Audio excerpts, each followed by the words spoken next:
you into those actions. Oh, good idea. Good Hmm. idea. That's okay. So, we are going to shift now and introduce to you what I am super, super excited about, which is called Power of Five, or for simplicity, we call it P5. So, this is an incredible way to bring all of these things that we've been introducing to you together in a real powerful way that I believe is going to continue to transform you, but also your business. So I'm going to turn it over to Christy, and she's going to start with the first of the five P's. Yeah, let me see, you guys, if I can share my screen with you. So, can you guys see that? It's not quite showing properly, Christy. It's that Oh, smaller. is that small one again? All Mhm. right, let's do this. Let's stop it and let's share again. Ta-da! Is that better? That's better. All right. All right, guys. So this is what we're calling the power of five. All right. Anyone John Maxwell fans or know who John Maxwell is? Anyone? Yeah. Leadership expert, former, probably still pastor, lots of books on leadership. And he has a book called The Power of Five. And in that, he talks about this consistent action of taking, like anything that you want to do. Let's imagine for a minute that you wanted to chop down a tree, right? And he said, if you went out to the tree every once a week or so and you chop like one chop at that tree, it's going to take you a very long time to chop down that tree, right? But if you every day you take that axe out and you give it five powerful swings, right, in a matter of days, that tree is going to be chopped down, right? So this is this idea of that there is power in consistency, right? And we're modeling this on that. There are five things that we want to do in our daily method of operation. Everyone know that term, daily method of operation? Yeah. Okay. So this is going to be our daily method of operation. P1 is orientation. So the idea is we always begin with orientation, and we do that very, very intentionally. Orientation sets our that internal context before we do anything. It's that daily practice of grounding yourself. Hopefully by now it's become a practice for you of choosing who you are going to be while you're doing it, doing whatever it is that you're doing, all levels of the P5, anything that you're doing, but specifically this. When you go to work your business, we're asking you to do it in the mornings, just as a daily practice. Before you get into P2, P3, P4, we really want you to be grounded in that. So, the idea is that you're going to do it more than once, a deliberate practice of who you return to and do that work so that your old patterns of fear, disbelief, inconsistency, structure, lack of structure, overwhelm, all those old patterns don't define you anymore. You orient yourself first with that being blueprint. Practically, this looks like you do it again at the beginning of the day, and you return to it anytime that you feel off centered or reactive, out of alignment. We want to be very, very clear. And we've said this over and over again, guys, but this is not necessarily affirmation work. It's not motivation. It's not mindset work. It's authorship, right? It's that authorship of who you are being. And more than that, it's remembering who you are, right? Going back to that memory of who you are. Uh, Scripture, of course, tells us that we are created perfectly, intentionally in the image of God, and your being blueprint is not something you hype yourself up with. It is this declaration of what is already true about you. For some, it's going to look like saying that out loud multiple times a day. I am in the process of asking my one-to-ones so that I can have theirs and record it in my voice so I can speak it back to them. We've talked about that a little bit before, having someone else as a trusted friend or spouse or a relative record it for you. And that's because hearing the truth spoken to you has power. And so this orientation is a practice of allowing God's truth to lead who we are before we get into effort, before we get into strategy, before we get into striving. Without orientation, it's so true. We unconsciously fall back into all these default patterns, proving, people pleasing, perfectionism, self doubt, hustle, everything waiting to feel right. Make sure I'm doing it right. Make sure I'm saying the right thing. Orientation returns that choice to you. And so without it, again, we are unconsciously creating. So here is an anchor for you with this, and it is that I choose who I'm being before I do anything else, right? So that's like the just the introduction of the who you are being already. Um, Set that as an orientation. Tammy's going to pick up with a few more points about this idea of orientation before we actually get into the doing part of our DMO.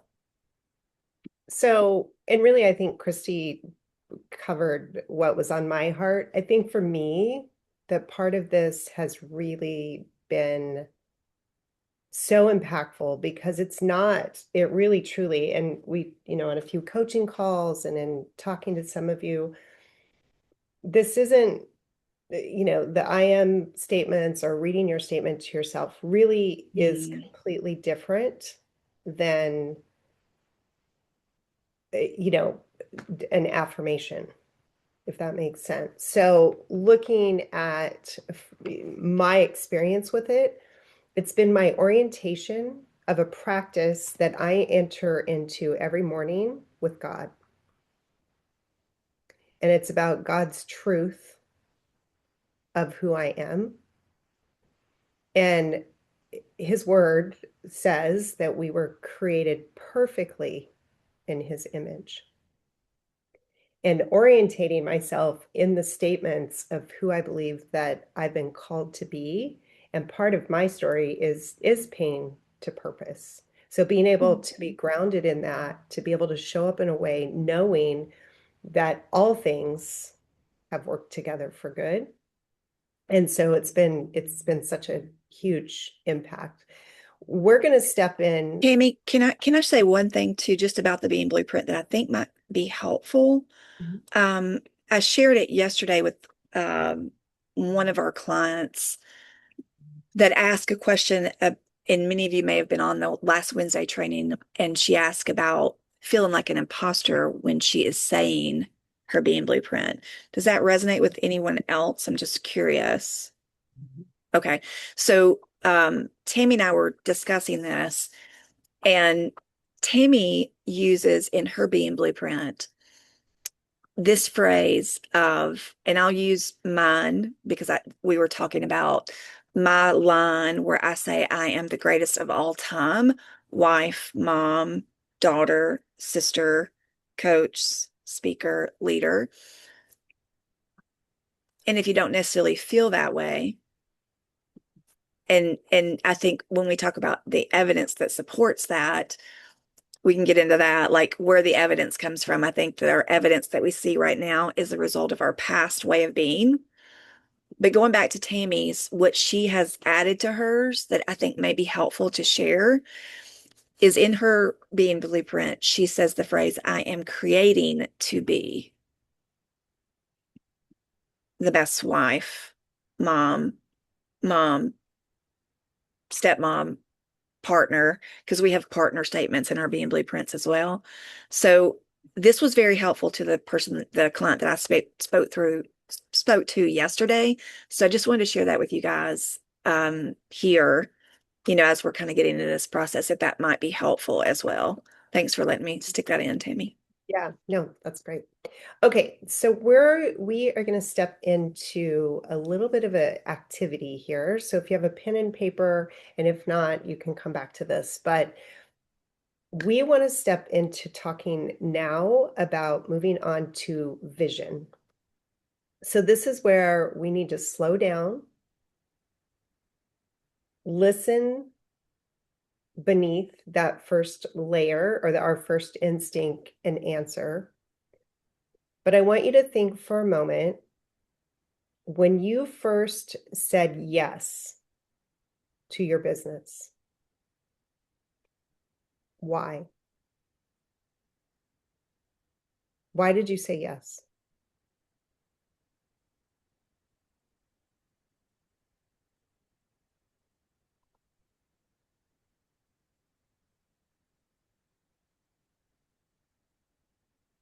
Okay.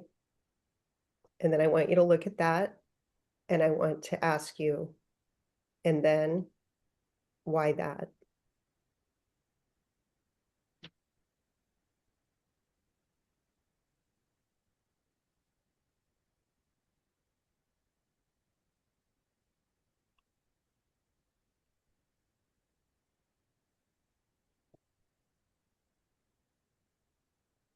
And why that?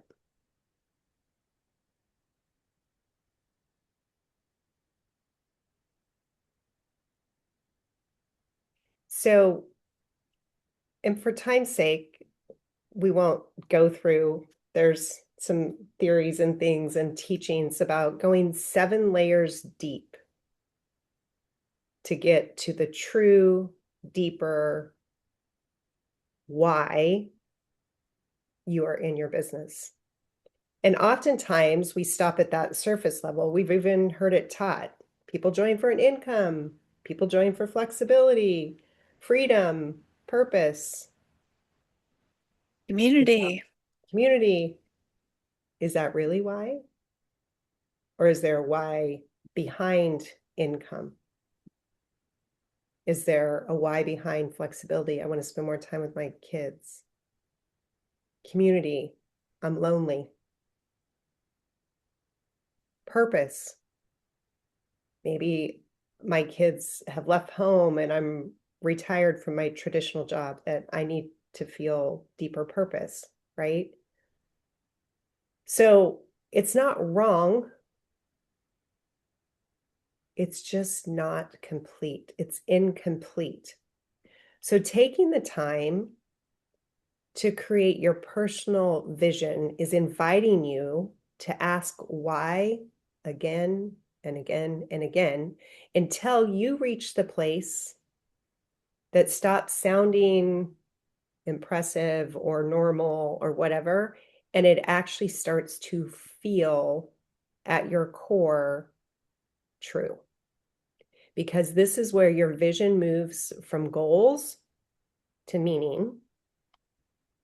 And some questions that you can ask yourself is, what do you want this business to support in your actual life?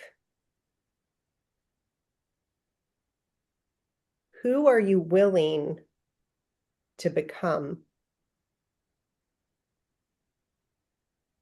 in order to have that support in your life? Who are you becoming because it exists?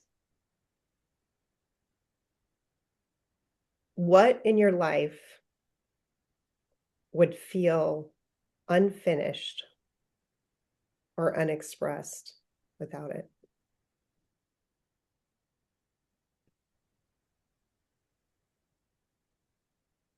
When your personal vision is clear, the business stays in service in your life, your values, your relationships. Yes, Kathleen, we have a very special tool that we're created for you guys. The season, and not the other way around. Without that kind of depth, even success can quietly drift into misalignment. And I know I have personally seen that and work with a lot of very quote Me unquote too. successful leaders that were very misaligned and very unhappy. So this is going to be a really incredible opportunity for you to do that. And I'm going to turn it over to Christy. Yeah, and for clarity's sake, we love that you have pen to paper and are kind of beginning to think about some of these things early. When you get the replay of this, we've also created a tool to help you. If you're a member, we're going to send it to you and help you be able to create it on your own. If you're a one-to-one working with us, we're going to create it with you. Okay, so I want to remind you, we're still in orientation right now. We oriented by that who we are being, we orient with our vision, that Tammy's mentioned here. We also orient with our leader identity, right? So this next idea is, what is your leader identity, right? And this may be part of your being blueprint already, or maybe it's something that you need to add. Tammy asked the question, who are you becoming in this business? And so I want to give you a few questions that are also going to be part of that, but to get you into thinking mode now about what that leader identity is. And so here's a question for you to consider. How do people feel after interacting with you? How do you want people to feel after they interact with you? And this is a good space to mention the importance of doing values work, values mining. And that was something we mentioned on our future self activation exercise in the very beginning of this course. We did not send that out. Is Susie on still? Susie actually asked about that. That will be part of this process. So if you have not yet clearly been able to articulate your own core values, if you haven't done a values mining exercise before, they can help pull these out. That will also be included in this for you. I want to give you Tammy and mine for Created on Purpose. You've heard them before. You may be able to say them. They're rooted in Timothy, 2 Timothy 2:1-7. Does anybody remember what our three core values are from that scripture just off the top of your head? Anybody remember those? And everything that we do is based around this idea of we are trying to bring more love, power, and a sound mind. Yeah, thank you, Diana. That's perfect, right? So, and it's interesting because we do believe as we get into talking about, our ideal client and those types of things, that your values are really what attract people to you demographically more so than psychographically, excuse me, guys, more so than demographics specifically. So that question, values. Anyone else? Let me ask this here, and you can drop in the chat. Has anyone done values work and have clearly identified theirs already, and maybe want to share them in the chat? Feel free to do that if you would like to.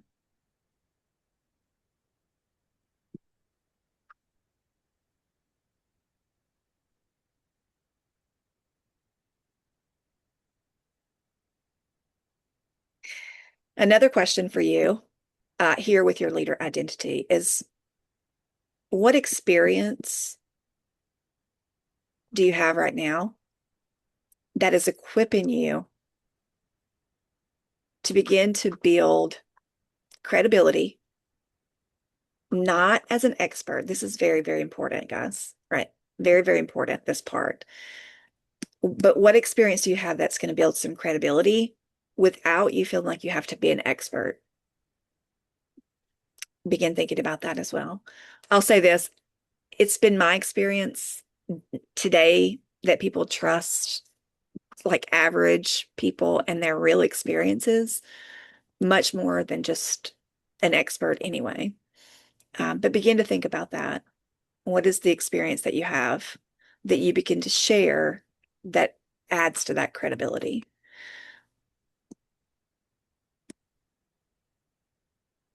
this question grounds us in like that lived experience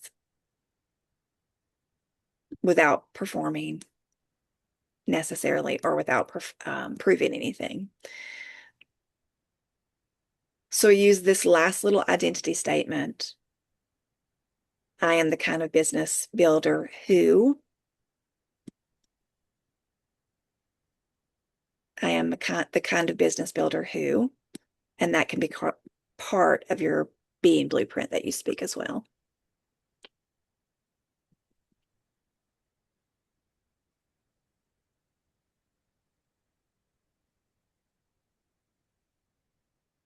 How many of you, let me ask this question. Do you feel like you have to be an expert in your business? Do you feel like you have to know?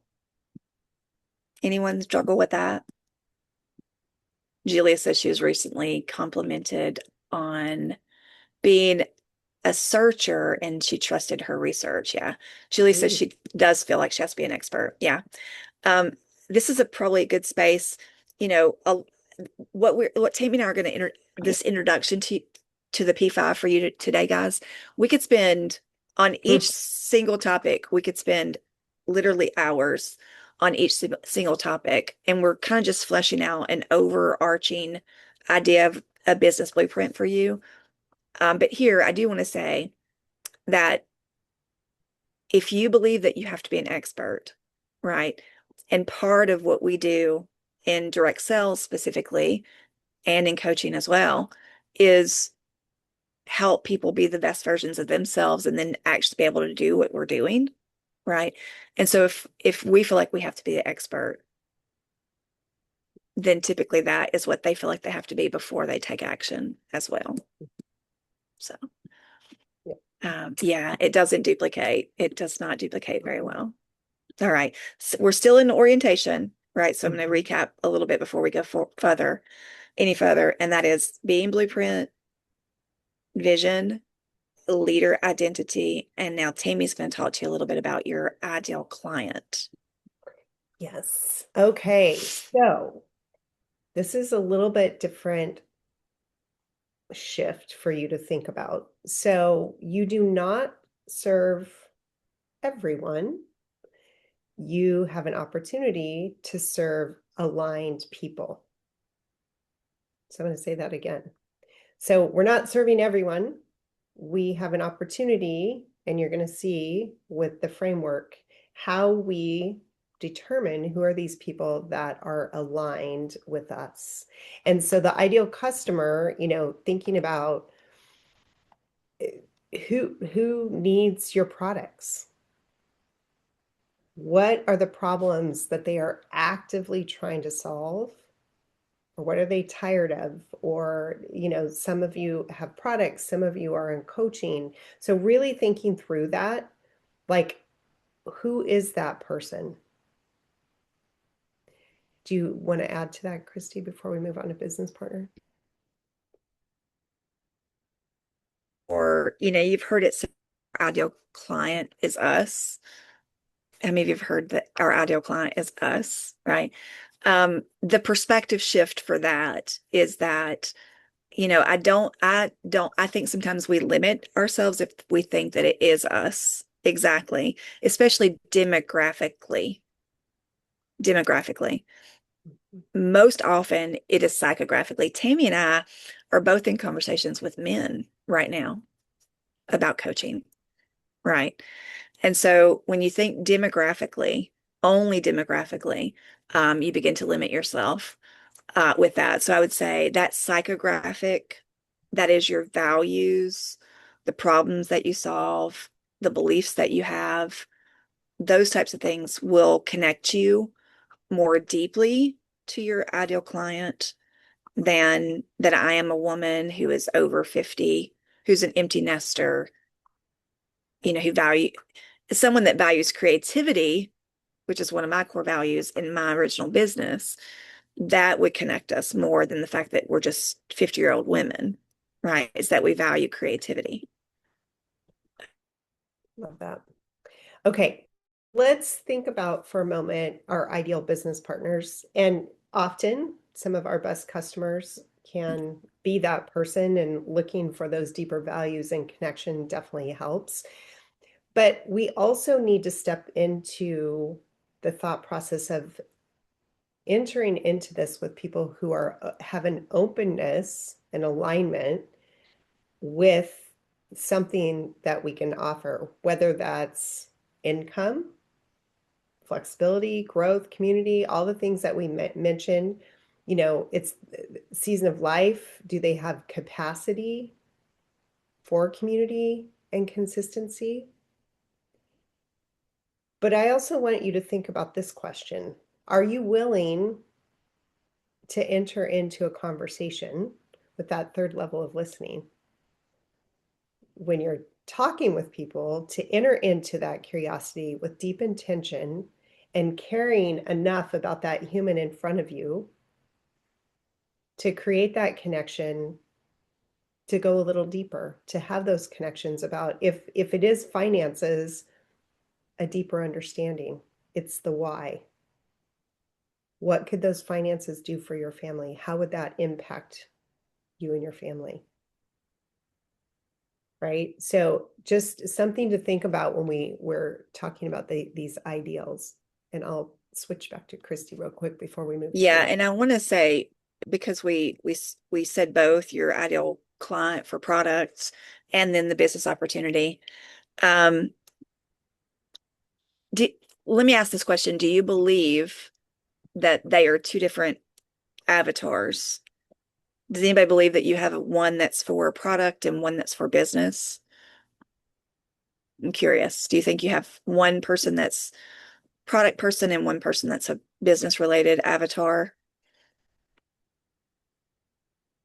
No. Yeah, no. I'm going to say this. Dinah, do you want to say something? Or do you just, yeah, unmute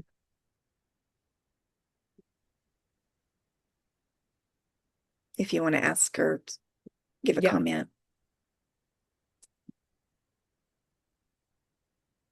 And then we'll say what we, yeah, she's still oh, muted. But she can yeah, you can put it in the chat if you can unmute there. yeah. What I would, what I would offer is that, and remember, I want to say this, all you do think it is separate. Okay. So here's my offering. One person that is only interested in the product, they don't have a desire for flexibility or extra income or more community or more purpose. They don't have any more capacity, right? That person would be mainly for product. But a business builder, right? Your person that's going to go on to do the business with you, they typically need to have those same characteristics as your ideal product person, right? Because I've never seen in all my years in direct sales someone that is successful that is not a product of the product.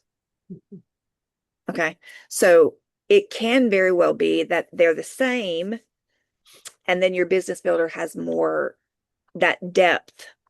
I need I have the problems that the product solves, and I have a need for or desire for extra income, more purpose and meaning, more flexibility, right? So yeah, good. And that's our offering to you. And I think this, because we're saying this is a good place for us to say, like everything that we do here, we're not telling you how to run your business. Tammy and I are making offerings for you about what has worked for us. And then you're going to take this in, that's the power that you have. You take that in, take what works, leave what doesn't for you here. One thing I want to say about ideal person for the business, it's very, very important. You may have heard it said, to not off the business as a way for someone to earn a discount, right? And there's lots of reasons for that. Most of us in direct sales earn a higher percentage on a sale than on someone who's on our team that orders, right? So all of us have been, a lot of us have been conditioned to sell, get a good customer base, and then, build your team with those people that only want to do the business. And I can't tell you countless number of people that I've coached that say, You know, I just want to work with someone. I only want to recruit someone that wants to do the business, that's serious about the business. Anybody else ever had that thought? Okay. I I'm a six-figure earner in network marketing many, many years. Top zero. My husband kids me about this, but I was a top 0.3% when he says it. He's like, I was top 0.3, kind of mocking me when I say this, but I was top 0.3% of my company. Tammy, top Top 0.1. of her company. Yeah, of her company. And I joined for a discount. Same. Tammy joined Same. for a discount. Okay. So we want to leave you and offer this to you. Please do not discount your discount buyers.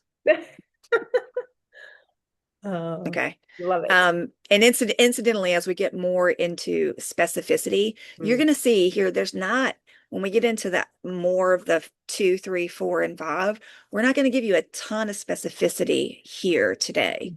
We're giving you an overview, and then we'll come back and at other trainings and add in, and on our calls together, we can add in more and more specificity. We want you to trust yourself more than anything else and just give you some high level overview of um, things like we're talking about now.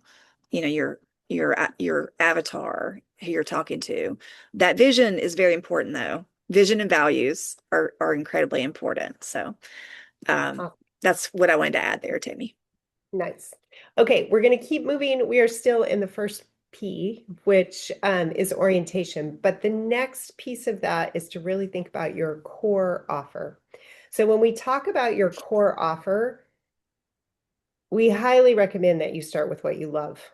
It's the easiest, right? It's the things that you love, that you use, that you're most passionate about is going to be probably what feels the most authentic to share.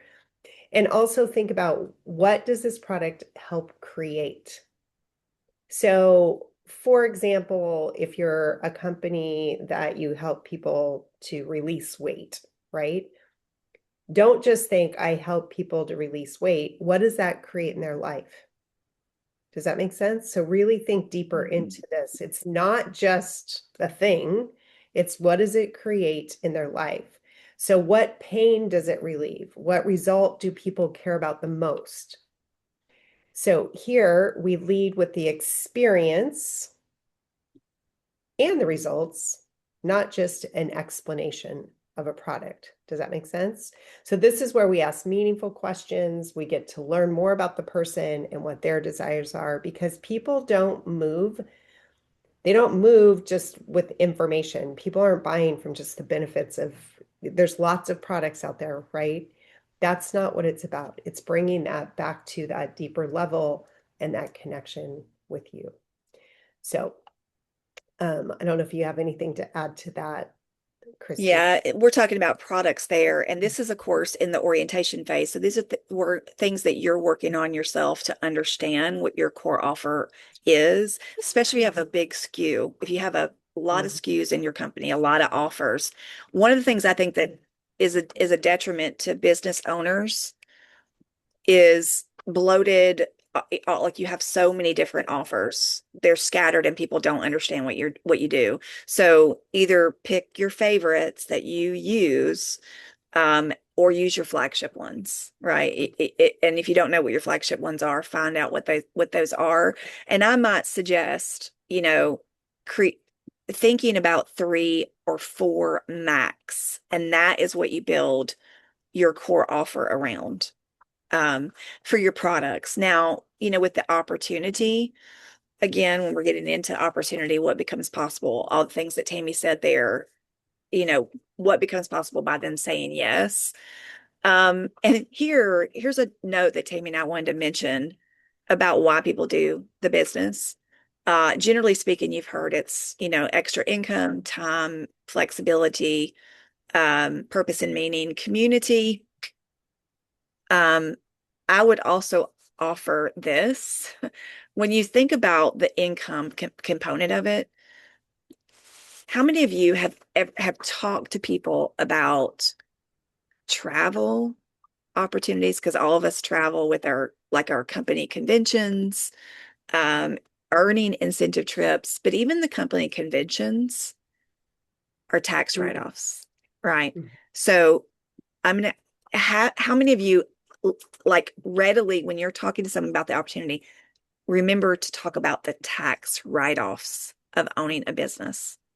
Do that, you guys, because it is such like all of your product costs for the most part for yourself go into marketing, so you get to write off the products that you use, right? Even if you're not necessarily earning, well, even if you're not earning, right? You get to write off your products, you get to write off your phone bill, you get to write off your internet, you get to write Okay. off a part your space in your house, right? So think about those type. This is what, thinking outside the box a little bit here for you, in terms of when you're speaking to people about this amazing, opportunity that you have, that you guys have stepped into. Um, Love it. all of that matters, right? And it leads to that, experience that you have too. Nice. So Right. I We're think we're at shifting. the end of Yay, we of got through, we got orientation. through one. Let me ask this: does anybody have any questions? And that you'll get the replay of this. We're going to have the tool for you that's going to help you walk through this yourself. But this is all within, okay, now I've oriented myself, right? And as part of the daily method of operation, I want to say this one quick thing. As part of the orientation daily that you're doing, you know, I would say, at least in the beginning, look at, if you haven't yet, if you can't articulate clearly my values, if you have to think about them or read them off of something, you need to be looking at them every day. If you can't articulate your core value, you need to read that every day until you can. If you can't articulate your ideal person, you need to look at that every day. If you can't articulate your being blueprint, or look at that, needs to be something I think you do every day too, until it becomes autonomic, right? So that when you are actually getting into, and we're about to transition into the doing, right? You're equipped, you're ready. And here's the last thing I want to say. This was not something Tammy and I discussed, although I know it resonates with you. And as I've said it over and over again, I need to say it more and more. That little vision that you have, that whatever the vision is that you have for your business. And for me, in my original business, my vision was, I believe that we are created by God to create, right? So my vision was to bring more creativity to the world, help people get connected through that, and live with more courage. All right. So that was my vision, surrounding my values, what I help women do. And ultimately, I believe wholeheartedly that when you are creative and connected and living in courage, you are actively participating in the healing of the world.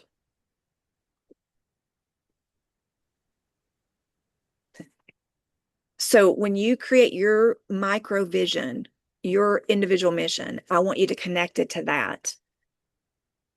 How is your vision actively contributing to the healing of the world and creating less suffering?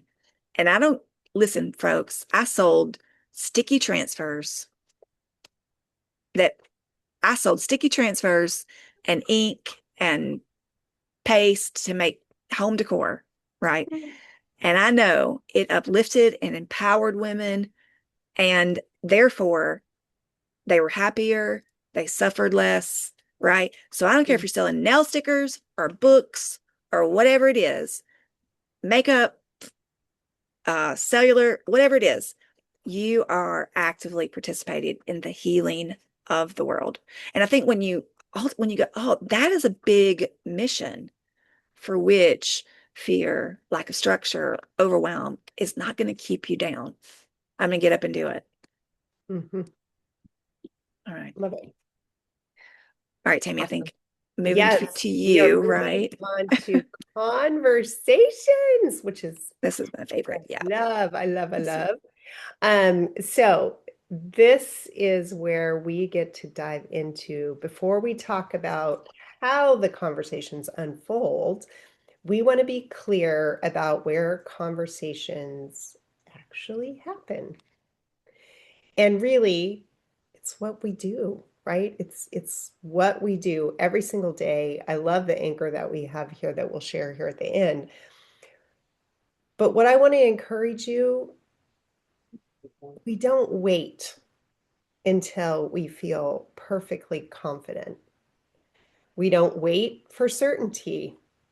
Conversations actually begin when you're willing to show up from who you're being, not just from the pressure of performance. So, Christy, I don't know if you want to add to that, but we're going to talk about a couple different perspectives of how this fits into that daily mode of operation. Go ahead. Okay. So, we are going to talk to you about two ways, and it really starts with this concept of asking for attention. How does that? I'm just curious. When I say that, drop in the comments. When I say we are asking you to ask for attention, how does that make you feel?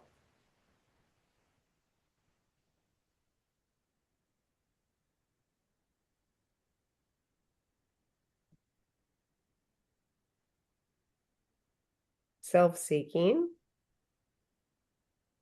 I can do that. Uncomfortable, awkward. I'm working with a cranky toddler. I don't know what that means. Okay. Asking for attention. Yeah. Yeah, uncomfortable. Okay. So let's define that a little bit more. But it's interesting because I'm not going to lie. When I was first introduced to this concept, I kind of felt the same way. I'm like, that feels kind of weird or different, or maybe even a lot of the different combination of thoughts that you guys listed here. But what this is not, it's not forcing, it's not pushing, it's not demanding. It's asking yourself, am I willing to initiate, to open a door, to start a moment of connection, to be visible enough for a conversation to occur?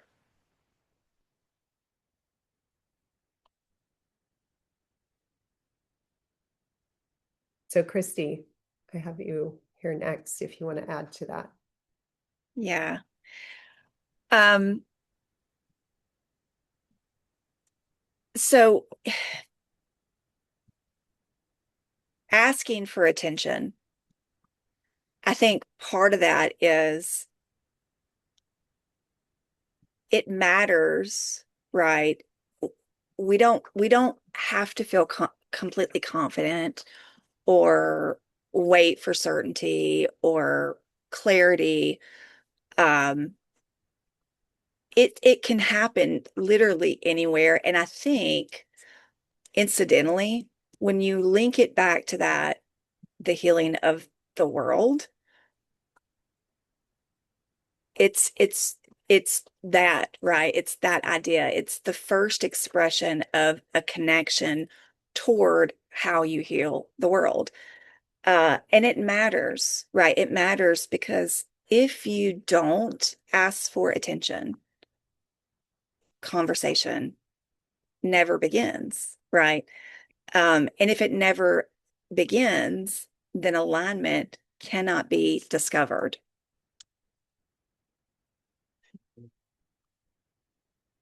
An introvert, yeah. Tammy, did you see where we are?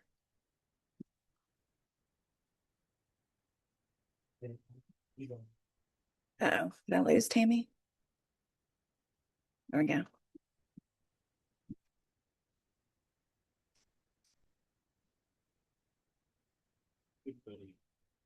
Did I lose you? And they had some internet issues. Uh-oh.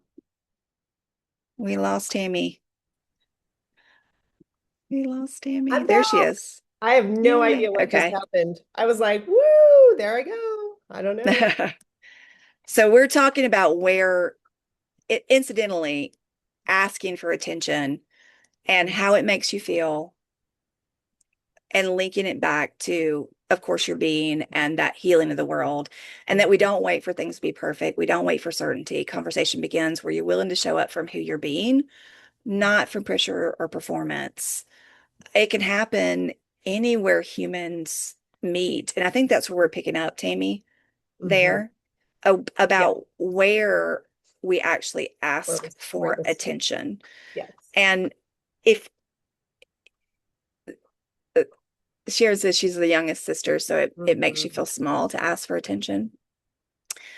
I guess I just want you to envision this, guys. It's about visibility, right? It's being visible, and it's not like that toddler that someone mentioned, like but it is making yourself visible enough to ask someone, "Hey, do you notice this is this is what I help women do. This is how I support women. This is the problem that I solve. This is who I am. These are my values. This is my vision." It's asking, do you see that? Do you see that over here? Could that be beneficial for you? Mhm. Essentially. And Tammy, you want to pick up with where? Yes, and where we get to do this, there's many ways, but probably the most common or what we think of with our business is through our content. And we're not going to go into details of how to create content and what to say and what to do, but just want to invite you to this idea of starting to show up from this place of who you're being and the vulnerability and the authenticity of being able to clearly start to share who it is that you serve, what you help them with, and obviously the other things that we do to connect. The other ways that we connect is through doing events or doing online events. It's not just through our social media that we can connect with people, but Christy and I feel very strongly that that is another place that we can connect with people. Another place is a Facebook group. You guys are part of the living, breathing aspect of watching this group that Christy and I are growing together. And we'll talk a little bit about this model and what that looks like for us in growing our coaching business. It can be just from life. It's the people that we're surrounded with. It's for me, it's the people that I engage in life with through church or the gym or other activities of where I meet people. So it really is this idea of opening conversations through this work of being, and that will start to show up in all the places. It will be in your content, in your relationships, in events for your business or your groups. So I'll let you Yeah. take. I'm going to encourage everyone to maybe put your pen down for a second or bring your attention back to what you're doing and just say this phrase with me. I am comfortable asking for attention. Mm, Say it again. If you've said it once, or I'm gonna say it out loud, you're gonna say it with me. I am comfortable asking for attention. mm.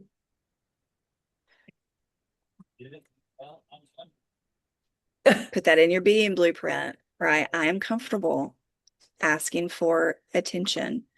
And I promise you that maybe I am, if you anchor yourself in who you're being, in your vision, in your values, and who you help, how you help them, and that belief that you're healing the world, you anchor yourself in that.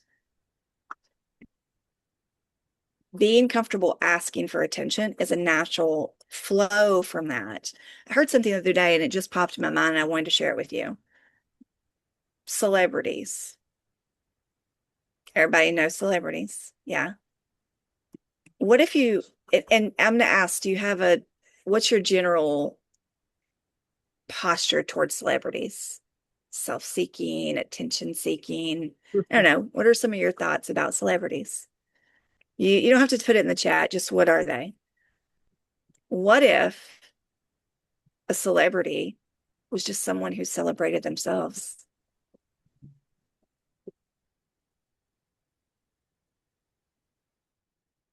And what if you could all type into the chat or write right now, I am comfortable celebrating myself. Therefore, I am a celebrity. And what do celebrities do? Hmm. They ask for attention. Yeah. Or that's one thing that they do. Or they, get a lot of attention. Well, But and I love that reframe of a celebrity as someone who is willing to celebrate themselves. So many of us have such that negative thought of who we are that's what flows out of, and we're, if nothing else, we're here to remind you of who you are and that it is okay to celebrate that. In fact, it's not only okay, it is more than okay to celebrate yourself. Who's going to join you if you're not celebrating yourself? Mhm. And Christy, this is where that principle, I want anybody, can you unshare for a minute? Because I want to see everyone's. I do. Yeah. Yeah. Like, I I just just need realized I to had see. it on. I'm looking at Yeah, everybody, but I that's had okay. it. I'm like, I just need to see your faces. Sorry, I'm just taking a moment to see your faces. And this is a safe space, right? Is there anybody here that's still feeling that resistance of that statement? I am comfortable asking for attention. We're safe. We can raise our hands. I'm not gonna lie, it still makes me kind of right? Right? Okay. Guess what?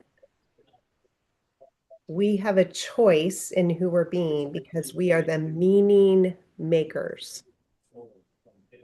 For those of us that are struggling, somewhere deep inside, we have made a meaning that it's not okay to ask for attention. But how this is shifting for me is that shift is asking for attention, is my vulnerability to be willing to stand up for what my being blueprint says, that I am love. And if I love other people enough, that I care so much that I am willing to ask for attention because I love them more than that meaning that I used to make of that. That I'm willing to stand up grounded in love, that I am comfortable asking for attention if I can help save or help one person, just one. Mm, Tanya, I'm anyone else can resonate with I can hear my mother's critical voice. Oh my gosh. I, I think women of close to our age for certain can. Let me ask this. And Tammy and I, by the way, this is if you're watching this later as our training on the DMO of the P5, Power of Five, we are getting ready. And you may have seen this in your email to host a workshop around money and our relationship to money, right? A being-based approach to money. February the 11th, or excuse me, 12th and 13th and 16th. Hopefully you've already begun to register for that. I don't know if we sent that out yet. But part of this is when you think about the way your parents did things in their house, relationships, money, the way they were in general. Let's just think about money, for example. If your parents wrote a book on money, would you buy it? If your parents wrote a book on how to handle money, would you buy it? If your parents wrote a book on how to parent, would you buy it? If your parents wrote a book on marriage, would you buy it?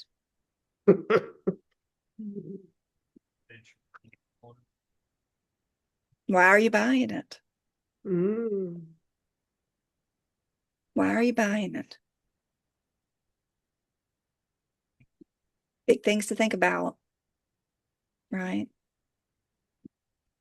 Important stuff. Hmm. So good. All Okay. right. So that's the first part of conversation. Do you want to take over for the second part of conversation? Yeah, one more thing, and that's a good space to leave this. When you enter into any conversation with another human being Hmm. in any way, the most important conversation that is going on is the conversation that's in here. That is the most important conversation, not the one you're having with someone else. This is the one that's the most important. So this is why we orient ourselves in our being. We orient ourselves in our vision, our values, our who we help, how we help them, that we're healing the world, right? That's why it's so important, you guys. I just wanted to mention that part too. So as we move into conversation has several different expressions. Again, we're saying one is ask for attention, one's the conversation in your head. The next is, of course, the actual connection conversation with another human being, right? And ultimately, you guys, this part is about creating, and you all have heard it, but it's so true. Know, like, and trust, right? That's what you are creating in a conversation as you begin that initial connection phase with people, is that you are building know, like, and trust with people. And so for you to do that, you've got to be present. I cannot, and respect. Yeah, I love that too, Kathleen. Um, I can't tell you how many conversations that I look at in all of my coaching when people in the conversation are crying out to, there's cues right there for what they are struggling with, and and who I'm coaching completely misses them because you're not present and you're not curious. You're thinking about what's next, right? Instead of being present in that conversation. And so I don't want you to think about the phases of a conversation, right? I just want you to be present with people, get to know people, ask for problem, ask, there's a discovery process to this too, but the initial phase of a conversation, and it can take, for some people, it can take one conversation for them to know, like, and trust you. And for others, it takes longer because this is a reminder, you're dealing with another human being that has all the same things. They got their mom's internal critical voice going on, right? All of their beliefs and their experiences in that too. So again, we're the meaning maker. Hmm. But it's that point of, in the initial part of a connection in conversation, be present, be curious. Don't be afraid to ask problem questions, or that's another thing, is that we get all our head about when's the right time to do it. As soon as you get to determine that as we keep going, Tammy and I will give more training on content conversations specifically, but this part of it is just connection. And then the second part is the discovery, right? That first part's know, like, and trust. The second is we are moving toward discovering a problem. And make no mistake, I've had this conversation with a few of you that are my private clients right now. That first part of connection feels manipulative because we know that we're trying to get to the second part, which is discovery of the problem. Anyone else feel that way? Hmm. Right? Feels manipulative. I wouldn't be doing this if I weren't trying to get to the next problem. Right? And I'm just going to say this. It can be true that you necessarily wouldn't be doing, because I'll say this, I had 150 friends on Facebook when I first started my business all those years ago, and I never spoke to anybody in Messenger. Ever, ever, ever. Right? Now I do it daily. And so I can make it mean that, over time, I only reach out to people so that I can discover a problem that I can help them solve. And I can make that mean I'm being manipulative, or I can make it mean I have a vision that is so big, an experience that I've had that's so massive and transformational for me, that I'm going to talk to everybody I know in an effort to find those few people that are suffering and struggling like I was, right? That's my motivation. It's not to manipulate anyone. I'm going to have some great conversations with all kinds of people, get to know them. And incidentally, through them, I might, if I hadn't talked to them, if they don't have that, I've met so many people through other people. They didn't have the problem, but someone else they knew did. My best example of this is I was at a trade show one time, and this woman came walking down the aisle, and I talked to her, and asked her my questions, which were, "Hey, do you like to DIY? Do you like to create?" And she was like, "Oh, no, not me." And I'll be on, like, sometimes you just know, right? I knew, but I could tell. She's like, "But my girl here, she loves it," right? And so initially she brought her in. Now, that woman who did not like to create is still one of my best customers. The one who did not like to create, right? Because I did say, why don't you like to create? We're going to talk about this in a little bit I'm probably early in the conversation here, but I'm getting to the problems, right? And I think sometimes with your problems, you've been like, okay, be passive, ask them what they're struggling with. I always said, if you don't like to create, why? Why don't you like to create? And I wouldn't, this is actually in this training here too, Tammy. So my personal approach was I don't want people to think too much. People already have decision fatigue. They already are doing 100 different things. So I knew mainly people didn't create that I dealt with because they didn't have time to do it and they didn't have talent to do it.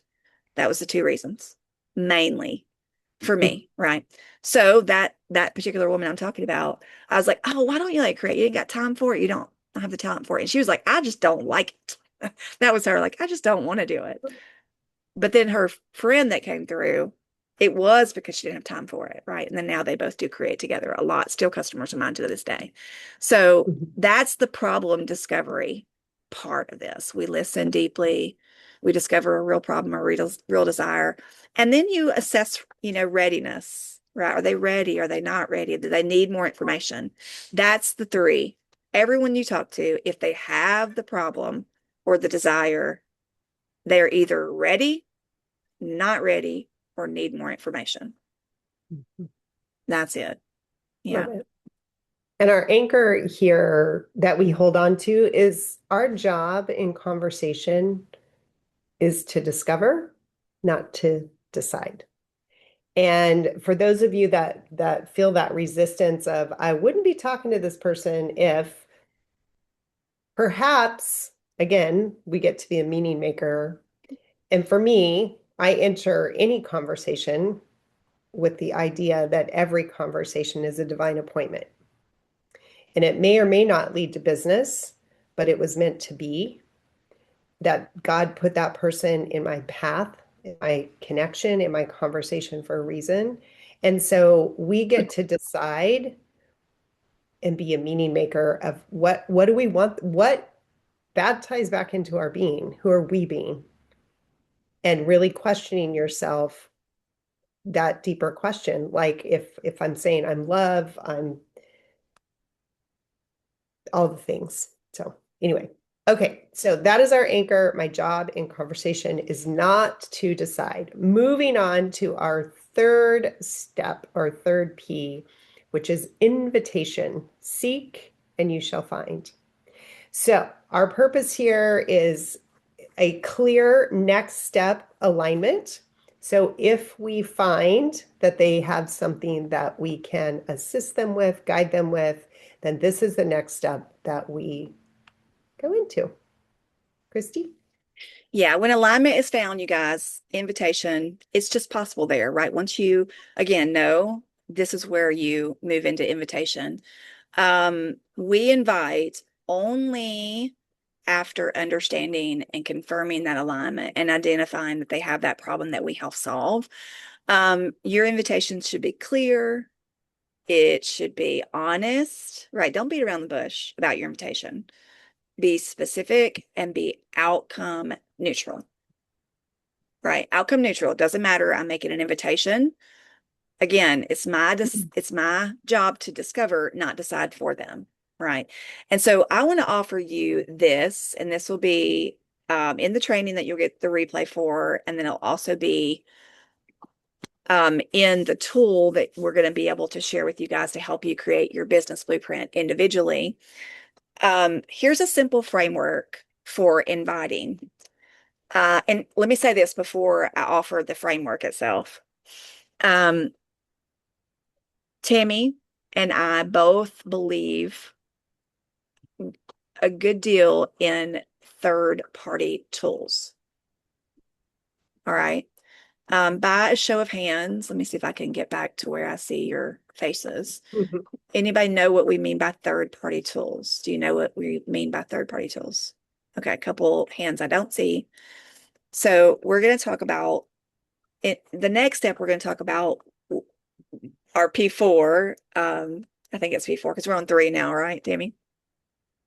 We're going to talk about some specific elements of this.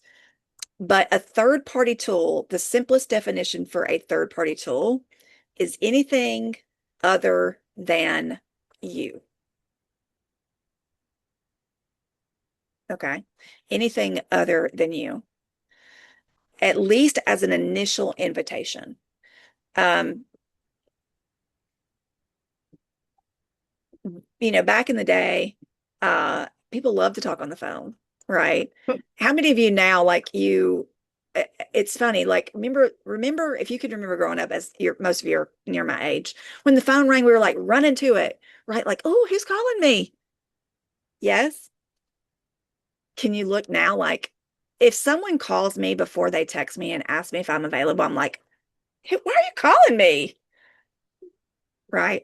So just gone are the days where so third party tools are an important part of the invitation process.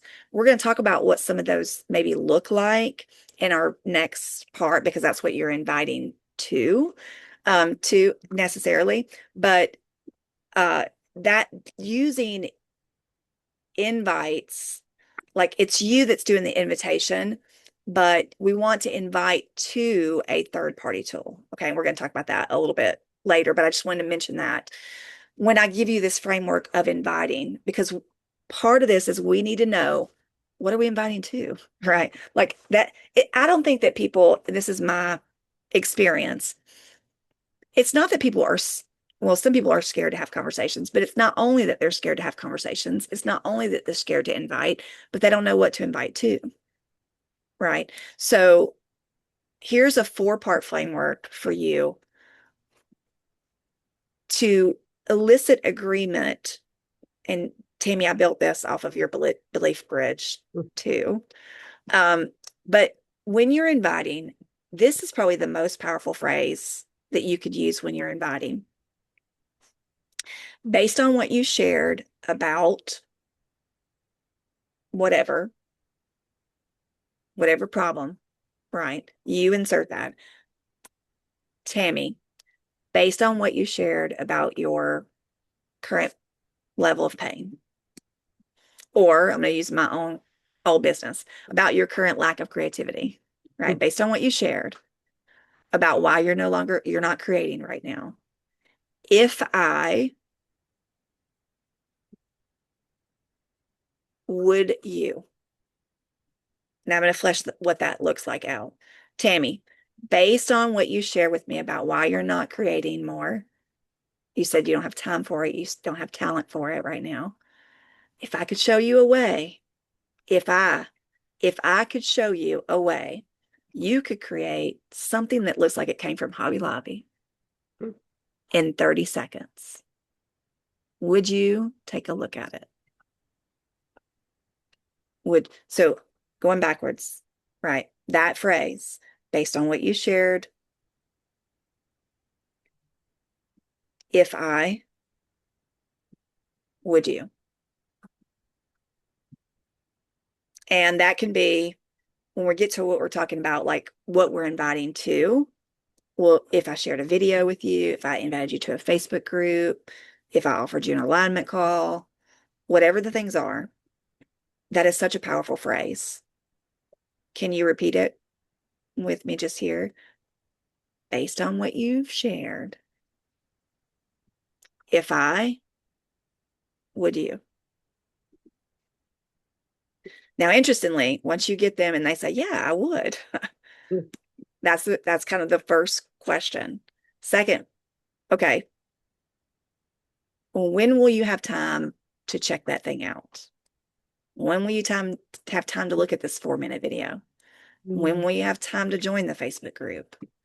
When will you have, I've got 2 offers for an alignment call, this or this. What time's good for you, right? You want to get a specific, when will you have the time to actually look at this? And if it doesn't involve you, meaning it's not an actual alignment call at that point, which we're going to talk about, that's kind of the last step in this. Number 3 question would be, great. So you told me that you'll be able to look at that video by the end of the day. So I'll reach back out to you tomorrow at such and such time. Are we good with that? Right? And they're going to say, yes.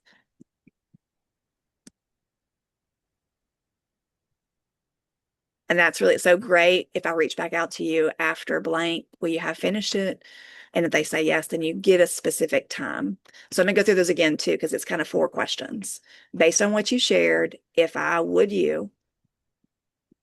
Number 2, when will you have time to check this out? And you might even add for sure on that second question, it might be, when will you have time to check out this 4-minute video for sure? And they give you a time and you say, great. So I'll reach back out after that time. What time fits best for you, right? You actually clarify the time that you're going to reach out, back out. And what it does, you guys, Tammy and I have talked about this immensely. If we do not give people a time frame, we're so busy, right? People will linger and linger and linger and linger. Would you agree with that? Okay.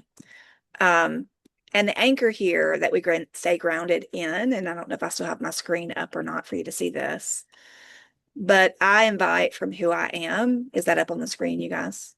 Yeah. I invite from who I am, not for a result, right?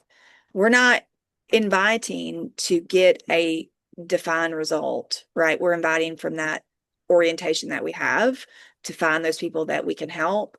And I want you to write this down. Yes and no are both successful outcomes. Yes and no are both successful outcomes. As a matter of fact, Julia, I'm just going to say this here. Julia's one of my private clients, and yes, I'm here. we have been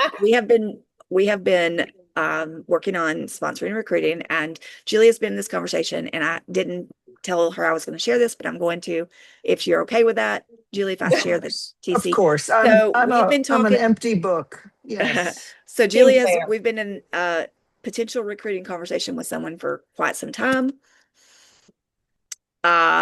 Just recently we crafted a message that was pretty direct, right? And the response was a definite no, right? She's not ready at this time, which, by the way, no usually means not at this time. But a definite no. What was interesting is then she ordered after that, right? Because she had never ordered. She'd been waiting, trying to decide, whether or not she's going to join as a distributor or whatever. But right, Julia, I mean, that's one of the reasons I asked you if TC actually did order.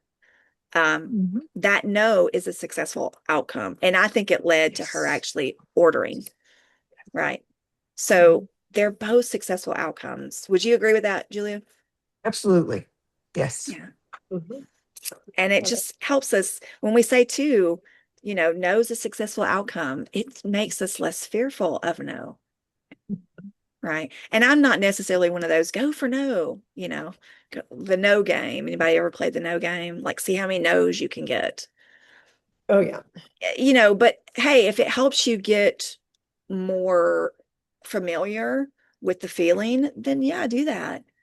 Interestingly enough, our coach challenged us, and when you play that, okay, I'm going to try to get three no's before, let's say we could offer that challenge. Try to get three no's before you come to the call Wednesday with us. What you'll find is, you might get a yes on that quest, right? And then you kind of keep going. Um, all right. I think that was it. I kind of got completely off script like I do. I Well, hope that's it's okay, helpful though. except for I do want to make note that we are coming up to the end of our time. So we totally respect if you need to jump off. Yes. So if you need to jump Golly, off, we're so please close. do so because we are We're going to way speed up off too. time. And but we will obviously have this recorded and we will be sending out the replay and the tools and all of that. So if you need to, please do so. But we will continue on with the next step, which is activation. Knock and the door will be open. So this allows their experience, because they're experiencing you in all these different steps along the way, to make an informed decision. So activation is what allows that experience to move forward. And it's a process. It's not just a single moment. So, and it can look different. There's a lot of different ways that we can do that. It could be joining a group. It could be receiving a resource or a tool that you've created, attending an experience or an event. It could be tagging them on a post that you've created before. It could be a complimentary coaching call or an alignment call. There's lots of different ways to do that. But this is where we get an opportunity. And I don't know, Christy, if you want to give the example of even with her and I in this business, Hmm. it doesn't look exactly the same. But I don't know if you want to give an example of what we're doing, Yeah. we're experiencing. And you guys are privy to this, and this is part of, I hope that you've joined us to help to see how we model things, and we're beginning to model more and more as we've gotten things going, and we'll be doing a lot more social media exposure as we create social media training for you guys too. But right now, the activation elements, guys, are so important. When I look at someone's overall system, if you do not have activation elements, clearly how you do that, meaning your invitation is to an activation element. You need to clarify that process. And so, Tammy, in my process right now, mine is when I talk to someone and I go through that conversation phase, the initial conversation, discovery of the problem, the first activation element for me is inviting them to our free Facebook group that all of you are part of. Right. And you're seeing how every Monday we're doing that automated post welcoming all new people. That's Tammy and I are all in those conversations. My first activation step is inviting them to the Facebook group. My second activation step is to send them the video of the free workshop that we did. Right. Tammy's is exactly the opposite. Tammy does the workshop as a gift first. Then, if they get value out of that, she invites them to the Facebook group. So, we're not telling you there's a right way to do it. And then for both of us, once we have sent that, invited them to the Facebook group, they've gotten some value out of the Facebook group. The third step for both of us is to offer an alignment call. Right. That's our process for where we are in our business. Yours might be different, right?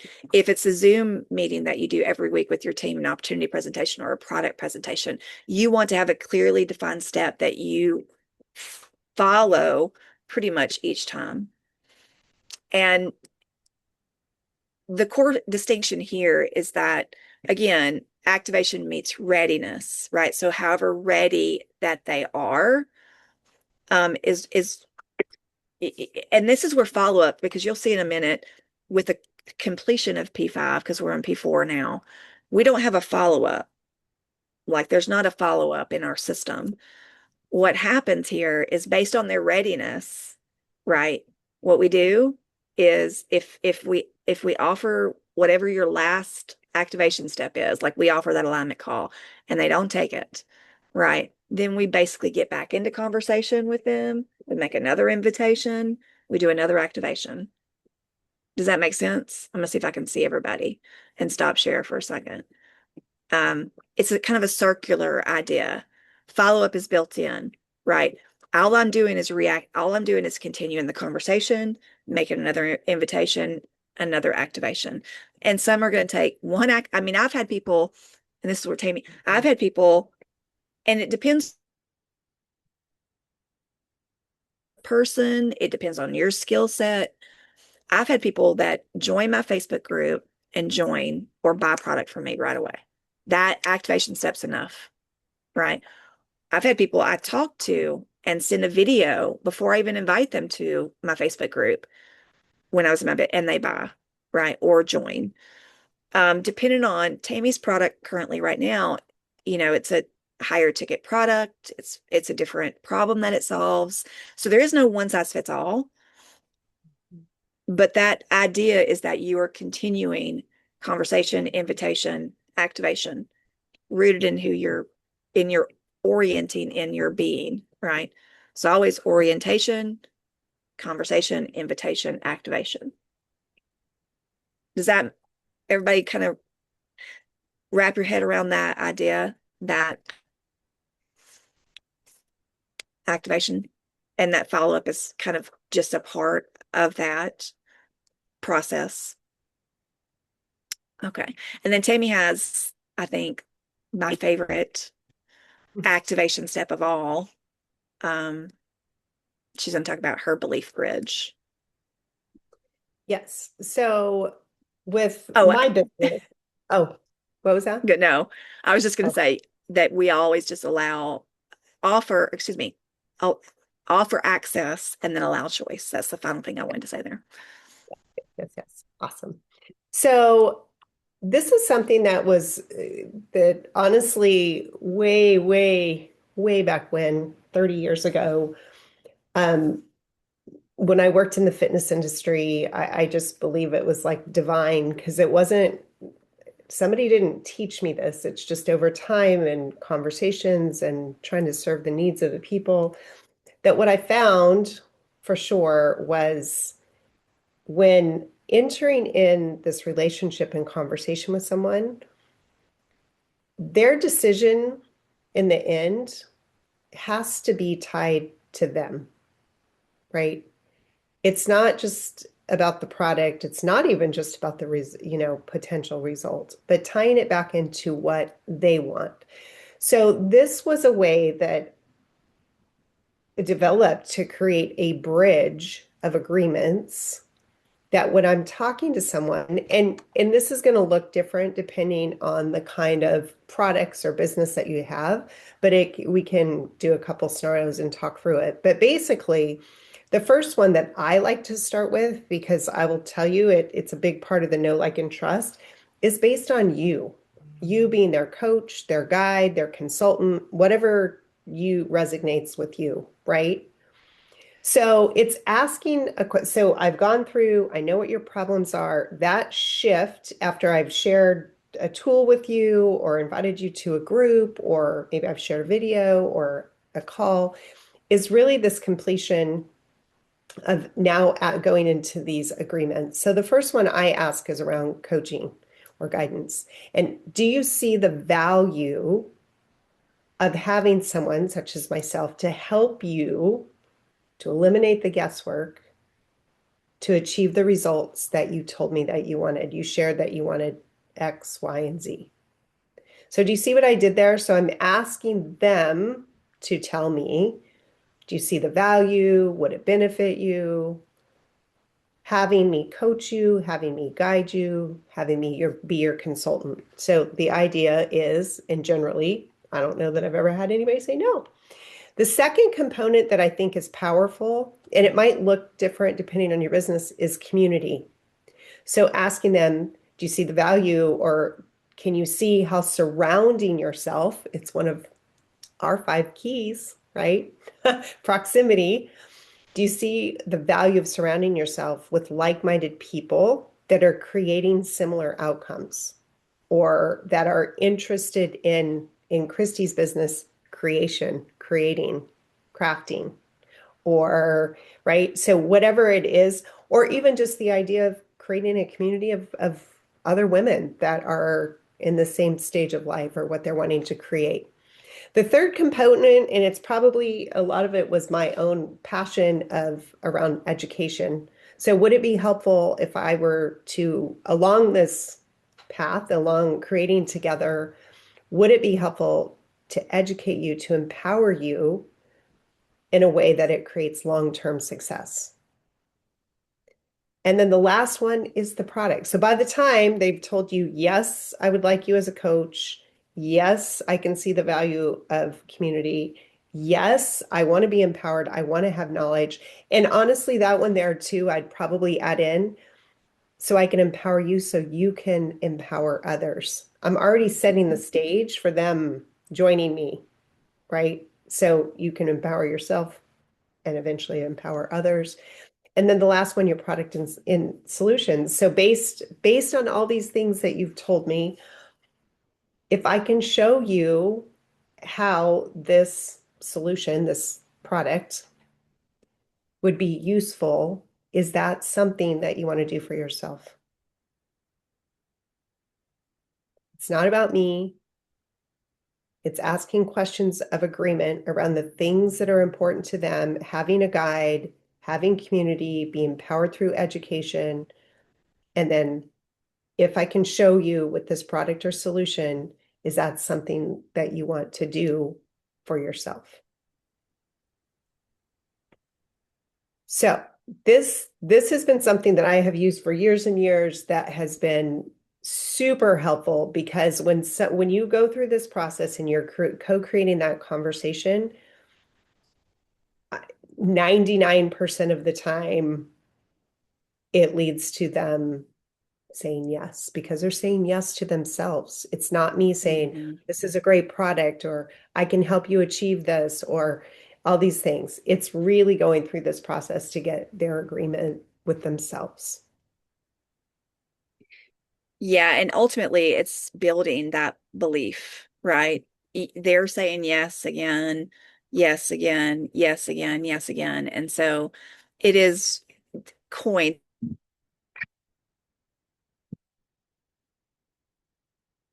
the internet is not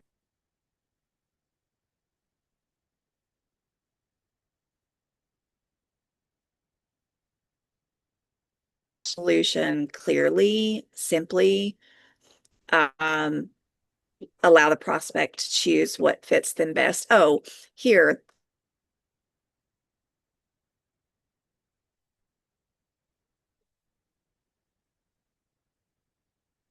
in that offer.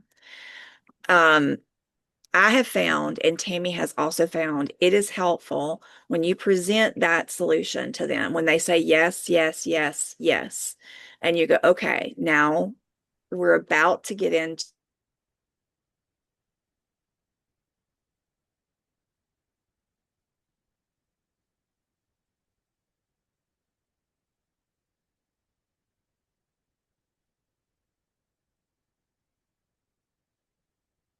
Okay, is Christy frozen only for me? I know I'm having issues. I'm like, is it frozen for everybody? Now I think I'm telling you, there's something weird. It started yesterday with technology. Anybody else have any weird? I have had weird, weird, and weird. So, but it is a cute smile that she and I'm like, but at least she's stuck on a cute smile. Hopefully she'll be popping back in. Oh, maybe she popped out and she'll pop back in now. Anyway, so I was just sharing over here in the comments. I will share samples with you guys in that follow-up email with the replay, just some samples of those questions if that would be helpful. And Christy's back. What is I the think deal we're all having, today? I don't know, I'm thinking that it's across the board because I see a lot of leaving and coming back. Um, maybe it's an internet wide issue. Maybe But it's it is raining. Yeah, that's what we're gonna say tech gremlins. Everybody with me? Remember my tech yeah, gremlins, tech gremlins. yeah. Still the value hopefully is coming through. And so Tammy, I'm assuming that you completed that. You brought that I home. think so. I'm Okay. like, I think so, but we're now at the Yeah. last step, which is creation. Yeah. All right. So I'm gonna see if I can share once more, and you can go ahead and start, Tammy, while I Okay. find the share button for that. No, that's okay. So the last step here is creation, which begins after acceptance. So this is, they've said, yes, this is where the solution is aligned with the belief, the value, and the readiness. And so we just, this, some things that are really important here is having clarity around what that is for you. So, for example, in my business, I have three distinct options. I'm going to make recommendations based on what you've shared. I feel like this is the best, good, better, best. This is the best place to start. We do have this option and we have this. If you don't have that, that's okay. But I have found that they usually gravitate towards something to whatever is in the middle, but looking at giving them clarity around what the options are and what are the next steps. Um, and it's giving them, I believe, offering them the power. So the power of making that decision. So it's not just like, here you go, here's what is best for you, here's a link, bye, right? It's lending itself to offer the power to them that they're making that decision and then walking them through their next steps.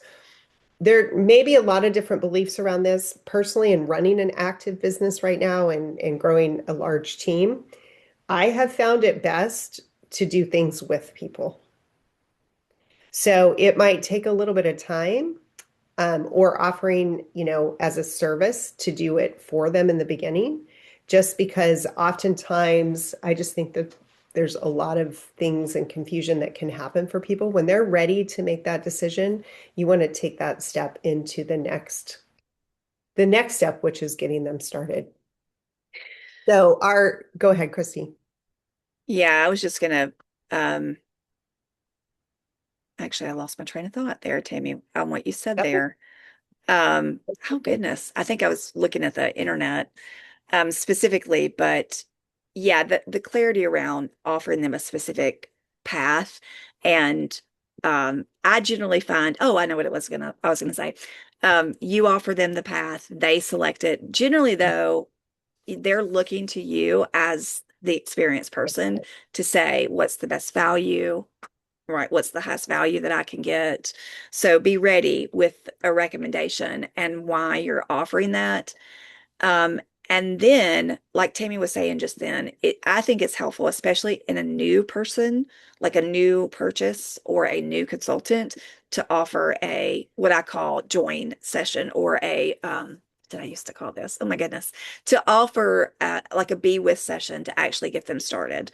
Be with is what I would call it. So a be with session, like I want to, Tammy mentioned that just now, help them place their first order, because a lot of websites can be confusing.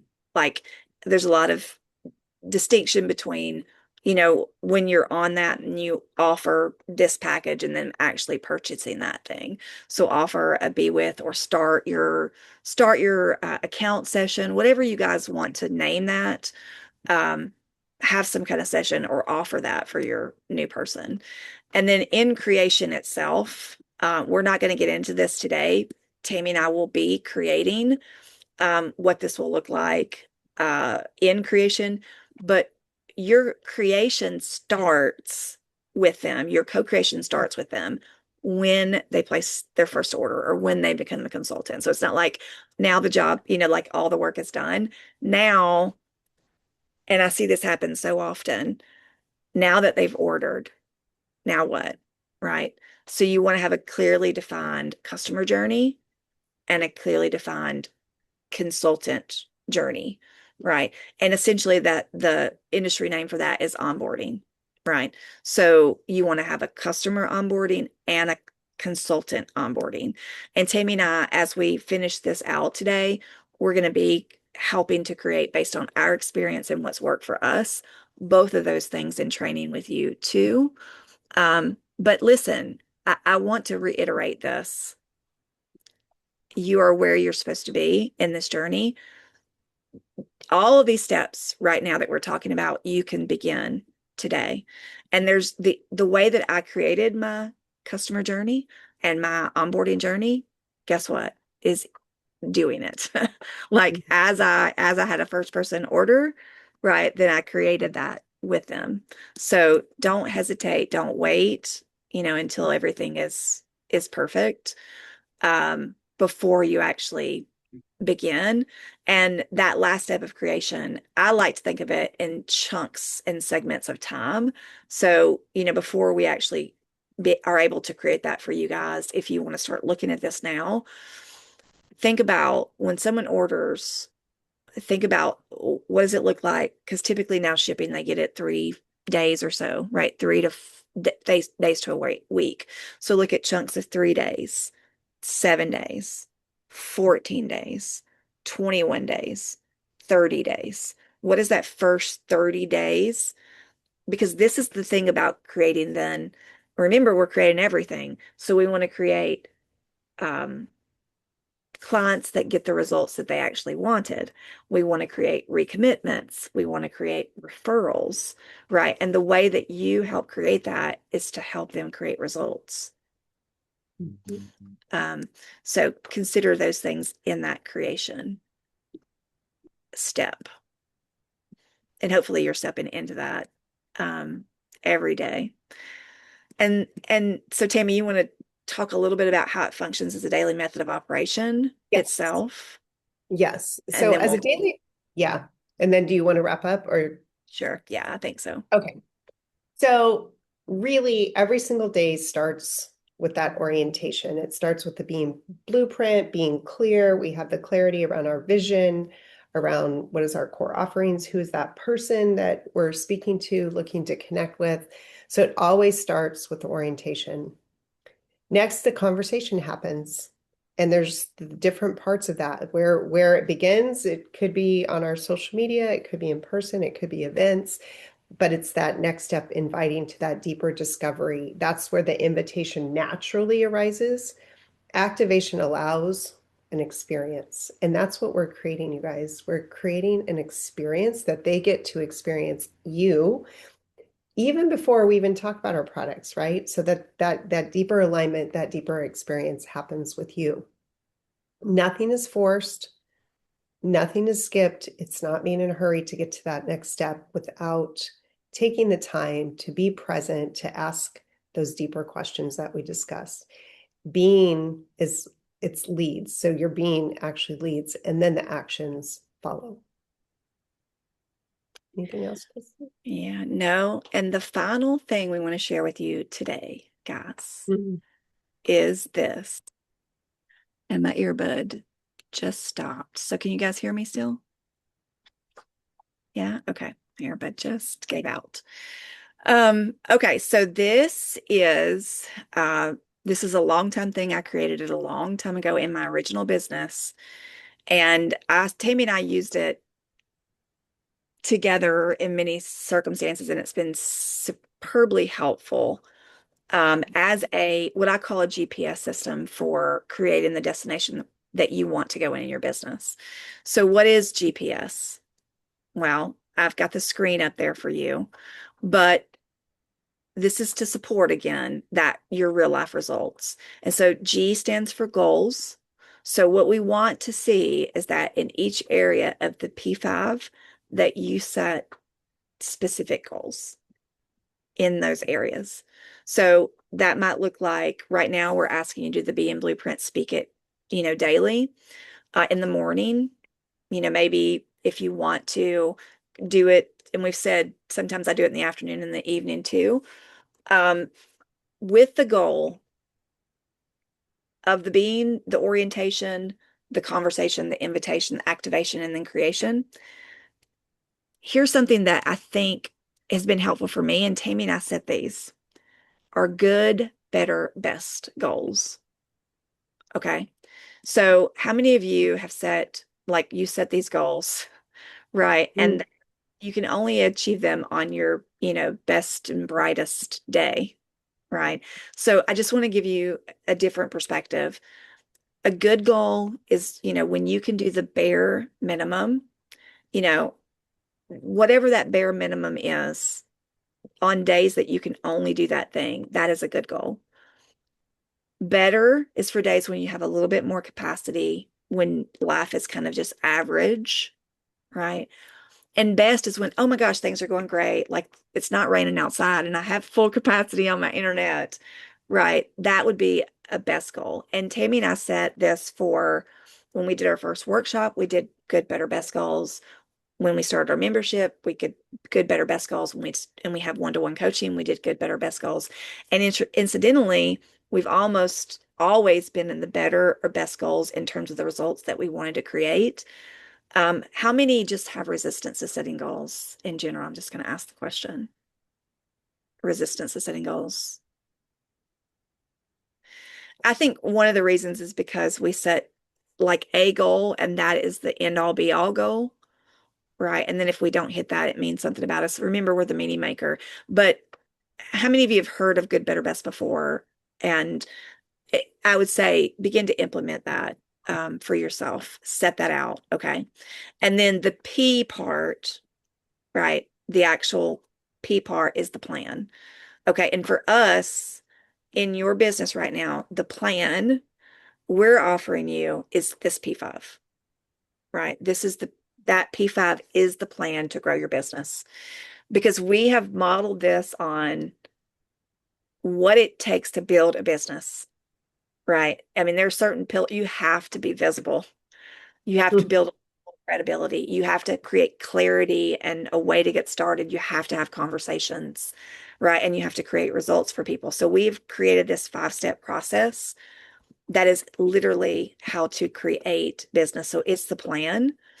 It's not the only one, right? It's just what we're offering you. And so that is the plan. And then the final part of the GPS system is support. Statistics show, if you write a goal down, you're like 25 times more likely to hit it. If you speak it out loud to someone, you're like 40% more likely to do it. If you write it down, speak it out loud to someone, actually start doing it, and then get a support system, a team with you, you're like 75% more likely to actually achieve that goal. Right. So it's at this point that I am going to offer this last part. And the support, number one, should come from yourself. Like you should be so grounded, or I shouldn't say, but I would expect that you would be so grounded in your being, in your vision, in your values, all of that we said, that support comes from yourself. It also comes from your upline, from Tammy and myself if we're one-to-ones, or from us when we're on calls with you guys if you're in the membership. And when we send the tool out that we've created for you guys, we are going to ask if you would like to be partnered with a peer partner in our community to help you as well. So be thinking about that, whether or not you would like to have that as part of your GPS system. But remind yourself, this is how you create your destination, right? There's this idea that, it's just like a GPS in your car. Like if I don't put anything in my car when I get started, I could end up just anywhere, right? But if I put an actual destination in my GPS, I'll likely hit that destination. Now I might have some detours on the way, right? If a road is out or whatever. But that's this idea of a GPS. So set a goal, a good, better, best one, stick to the plan, and then support for that plan. That is my goal system for everybody. Hopefully that's helpful for everyone. Tammy. Yes, no, I'm excited, and I think that really pulling this all together and having the clarity, and again, this isn't just a checklist. This is about trusting yourself. It's showing up in that place of who you are and who you feel like you're called to be, but to give you a framework, because it takes intention, and there's going to be times that you still don't feel confident or you are struggling, but that's part of, like, even in, Chris was like in the middle of the day, just that regrounding before you sit down to have a conversation. Use that being blueprint before you even show up, and show up with that place in your heart of just pure love of this may or may not end up in a business conversation, and trust that if it's supposed to be, then it will, right? Mhm. Yeah. And so we're excited about offering these tools and these things.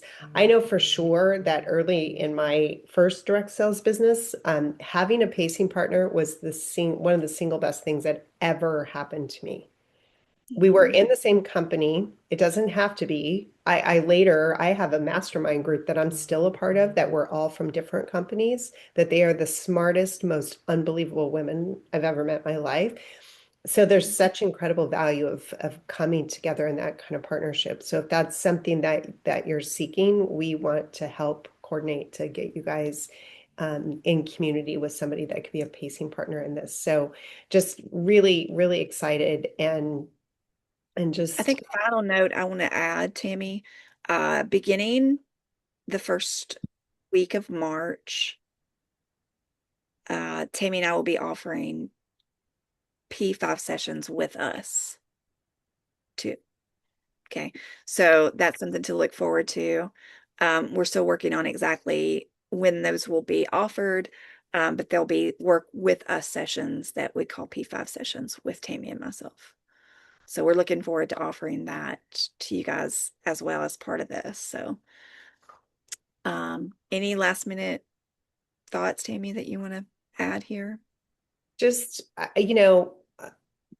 I think conversation is this beautiful opportunity for alignment, and invitation just gives us a direction to move forward with people. So thank you guys.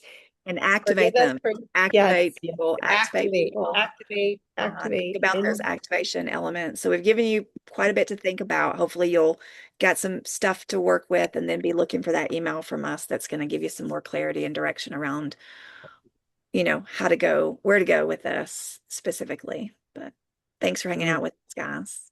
thank you. Your time. Okay. All right.